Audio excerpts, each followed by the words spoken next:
On est toujours à Paris sur mon chantier de Lambry. J'attendais depuis quelques jours la livraison de ces 2 colis. En fait, il y a eu d'autres colis, mais c'est arrivé un petit peu au compte-gouttes. Voilà, il y a Max Outils. J'ai travaillé avec Max Outils cette fois-ci. Ils ont été super. C'était la première fois que je travaillais avec eux. Là, vu que je suis sur le chantier, je n'ai pas les factures, mais c'est le matériel que j'ai acheté. C'est un matériel qui va un peu me changer la vie. Alors, il y a normalement une scie, la scie circulaire que j'avais déjà, mais qui était assez ancienne, donc je l'ai changé pour le dernier modèle. Et puis surtout une table MFT. Ben, écoutez, on va découvrir tout ça ensemble. La table MFT, ça va me permettre de faire des découpes précises, mais c'est surtout, ça va m'amener un confort de travail sur chantier que je n'avais pas avant. Alors je travaillais sur les tréteaux, mais c'était toujours des situations un peu bancales. Et là, normalement, je vais ramener pas mal de sécurité, et du confort et donc de l'efficacité aussi. Donc voilà.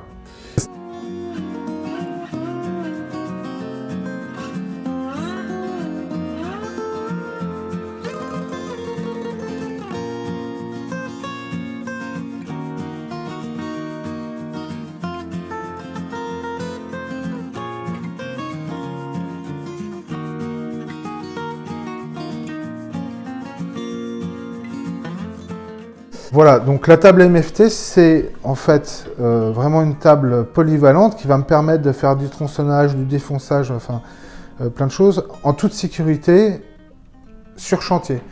Alors maintenant, il va falloir joindre mes canaux. Alors, on va commencer avec cette pièce, je crois qu'ils appellent ça un déflecteur. C'est tout simplement pour éviter quand on va utiliser la scie circulaire, que le tuyau vienne s'agripper en bout de rail. C'est une petite pièce toute bête en plastique, mais qui est fort utile. Voilà. Donc ça, c'est le rapporteur. C'est le rapporteur d'angle qui va me permettre de donner une orientation à mon guide perpendiculaire. Alors, je vais aller de l'autre côté pour insérer la petite languette. Et voilà. Et puis donc on resserre les boulons.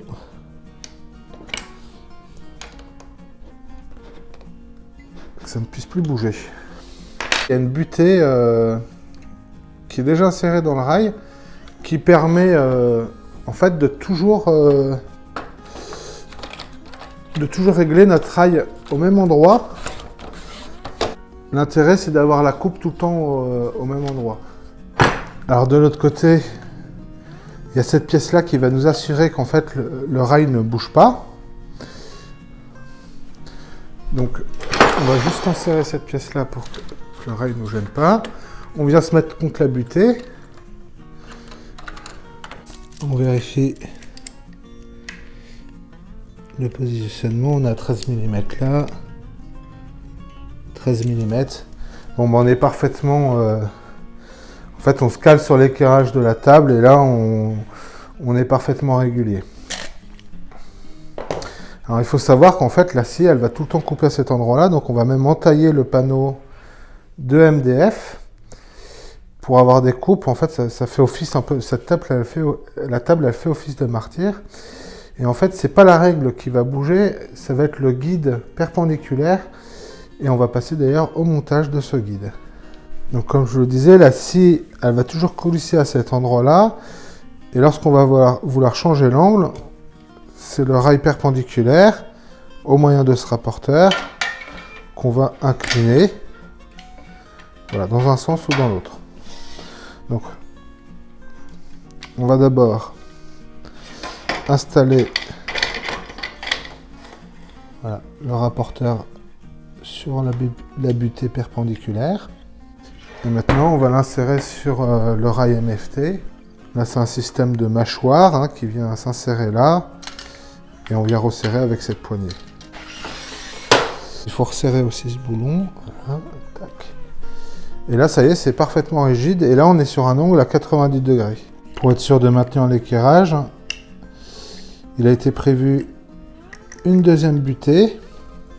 Alors évidemment qu'on enlève lorsqu'on veut faire des angles particuliers.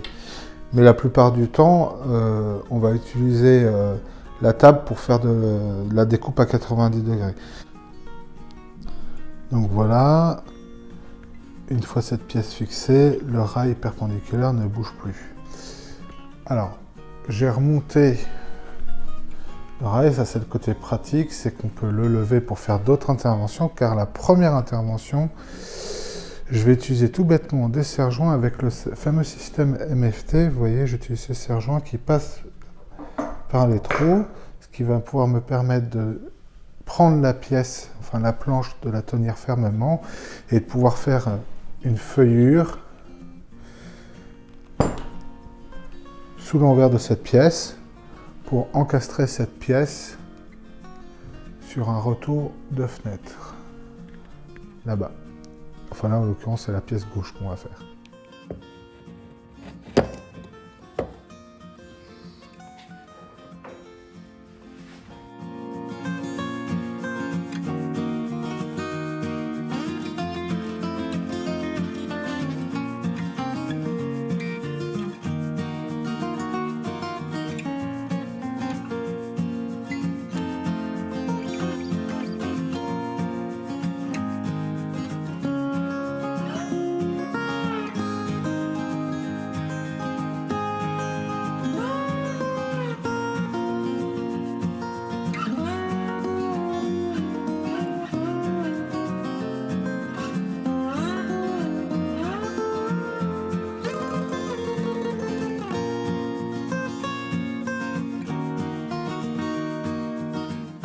On va faire la première utilisation du système de découpe.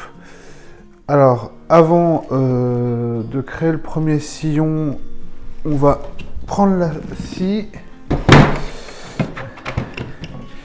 et puis faire quelques réglages. Ce qui va m'intéresser aussi, c'est de faire le réglage du rail de guidage et de faire le sillon ici. Mais avant, il va falloir que je règle le jeu. Donc on voit bien que la scie pivote un peu sur le rail. Pour régler ce jeu, c'est au moyen de ces deux petites molettes.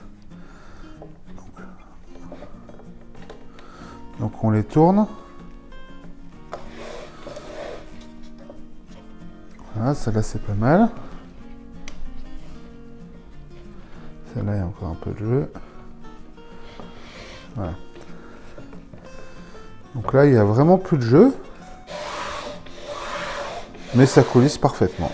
Avant de pouvoir utiliser le système, il y a aussi la petite bande souple. Vous savez, c'est cette petite bande sur laquelle on vient caler nos traits de scie. Lors d'une première utilisation du rail, il faut bien sûr la découper. Je vais vous faire un gros plan. Voilà, c'est cette petite bande en plastique transparent, là, enfin plutôt en caoutchouc transparent qu'il va falloir découper. On voit bien que si j'abaisse la lame de scie, la lame vient sur cette bande-là. Donc il va falloir découper. Vu que ma scie, elle est réglée parfaitement, après on sait que on pourra caler de manière très fiable nos traits de coupe notre règle sur nos traits de coupe et on aura une découpe ultra précise. Pour découper la bande, quand même auparavant, si je vais faire toute la longueur, il faut que j'enlève le déflecteur et on va pouvoir faire l'opération.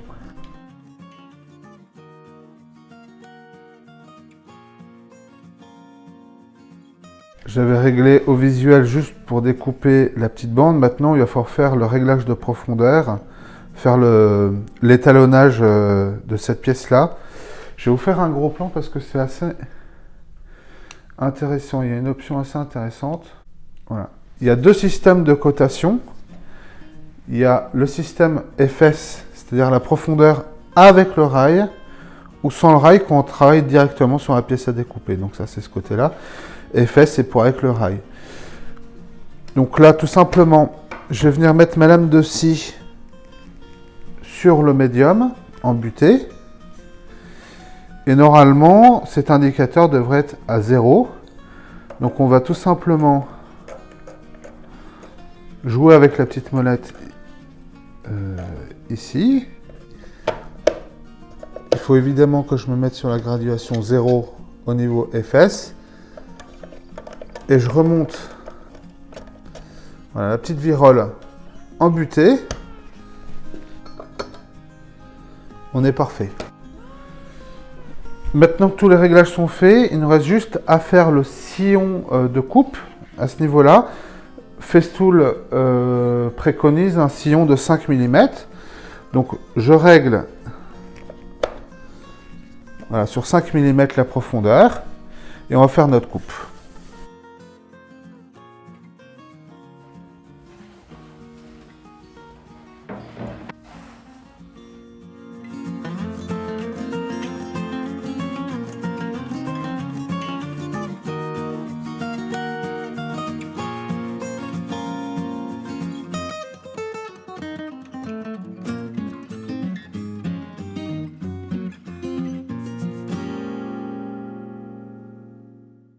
Bon, ben, on va vérifier l'équerrage. Donc l'équerrage, on prend toujours les diagonales. 97.3 et 97.3. Et ben on est parfaitement d'équerre. Bon, ben, vous avez vu, c'est assez rapide. Hein. Bon bah voilà, il y a rien à dire avec le matériel Festool, c'est quand même vraiment le top du top. À chaque fois, on réfléchit un peu à 3 fois avant d'investir parce que c'est des coûts quand même assez importants. C'est du matériel haut de gamme, mais qui est vraiment fait pour les pros et moi, c'est une tranquillité d'esprit parce qu'il n'y a jamais de soucis avec leur matériel et ça me fait gagner un temps évidemment de fou. Pour cette vidéo, en fait, je me suis fourni, je vous le disais tout à l'heure, je me suis fourni chez Maxouti, qui a été vraiment un super partenaire là, pour cette opération, qui m'a vraiment très bien conseillé. Alors en l'occurrence, moi je les ai contactés en direct et j'ai eu affaire à Joris qui m'a accompagné du début à la fin, c'est-à-dire jusqu'à la livraison et on est toujours en échange. Voilà. Joris m'a proposé tout simplement des liens d'affiliation. Le lien d'affiliation, c'est quoi? C'est tout simplement, si vous cliquez sur le lien, que vous allez sur le site et que vous achetez quelque chose, en fait, Maxouti me reverse une petite commission, je ne sais plus si c'est 3 ou 5%, enfin peu importe. Et en fait, voilà, ces petits bonus, moi, ça va me permettre d'acheter du matériel pour améliorer voilà, la qualité des vidéos en achetant du petit matériel. Voire peut-être un jour une caméra, parce que pour l'instant on est toujours à l'iPhone.